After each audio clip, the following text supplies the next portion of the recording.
collectionneur belge, qui l'a remise encore mieux dans l'état d'origine, puisque c'est la première fois que je la revois depuis 1956 dans la couleur qui était la sienne à l'époque, puisqu'à l'époque les voitures avaient des couleurs par nationalité.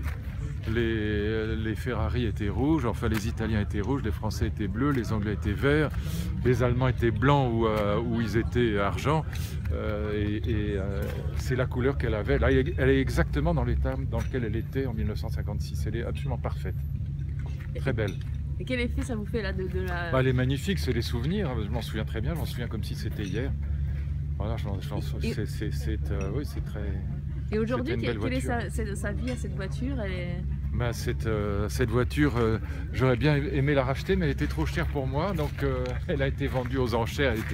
Ça coûte horriblement cher, j'ai pas les moyens, moi je suis qu'un... Combien ça coûte une voiture comme ça? Il faudrait demander au propriétaire, je peux pas vous dire. Je sais que l'estimation c'était, je sais pas ce qu'il a acheté, mais je sais que c'était en tout cas trop cher pour moi.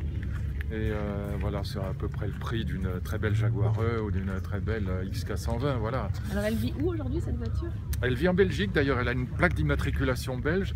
À l'époque, donc le moteur c'est une base de 4 chevaux Renault qui était une 750 cm3 passée en 904, mais toutes les pièces étaient ferries, c'est-à-dire que la culasse, la bracam, la tubulure, tout ce qui fait que la voiture allait vite était ferrée. On touchait, on flirtait avec le 220 km/h, ce qui à l'époque avec une petite voiture qui avait quoi, à peine 45 chevaux, était extraordinaire parce que le profil de la voiture est absolument parfait.